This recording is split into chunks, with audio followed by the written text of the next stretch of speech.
Hello every one. ഇന്ന് morning ബ്രേക്ക്ഫാസ്റ്റിന് ചെറുപയറും ഗോതമ്പ് പുട്ടുമാണ്.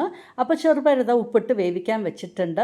ഗോതമ്പ് പൊടിയാണ് എടുത്തിരിക്കുന്നത്, നമ്മുടെ ചപ്പാത്തി ആട്ടാപ്പൊടി. അതിൽ ഉപ്പും ചേർത്ത് ഇതാ ഇങ്ങനെ കുഴച്ചെടുത്തു.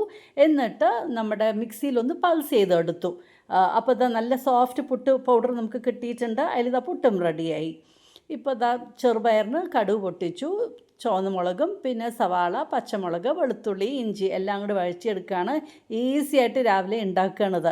പിന്നെ പൊടികൾ കുറച്ച് മഞ്ഞൾപ്പൊടി, പിന്നെ ഒരു 1.5 സ്പൂൺ നമ്മുടെ മല്ലിപ്പൊടി, പിന്നെ ഒരു ഹാഫ് ടീസ്പൂൺ നമ്മുടെ ചില്ലി പൗഡറും, അത് എരിവിനനുസരിച്ചിട്ട് വീണ്ടും നന്നായിട്ട് വഴറ്റി കൊടുക്കുക. വേവിച്ച് വെച്ചിട്ട് ഈ ചെറുപയർ ഇതിലേക്ക് ആഡ് ചെയ്ത് കൊടുക്കാം. ഉപ്പുണ്ടോ എന്നും നോക്കണം. പാകത്തിന് വെള്ളം ചേർത്ത ശേഷം ഒന്ന് നന്നായിട്ട് അങ്ങോട്ട് തിളപ്പിച്ചാൽ മതി. അങ്ങോട്ട് വേഗം നമുക്കിതാ ഈ ചെറുപയർ കറി റെഡിയായി കിട്ടും. അപ്പോൾ പ്രോട്ടീൻ റിച്ച് ഫുഡുമാണ്. അപ്പോൾ രാവിലെ ബ്രേക്ക്ഫാസ്റ്റിന് ഗോതമ്പ് പുട്ടും ചെറുപയർ കറിയും റെഡിയായി. അപ്പോൾ നല്ല ഹെൽത്തി ബ്രേക്ക്ഫാസ്റ്റുമായല്ലോ.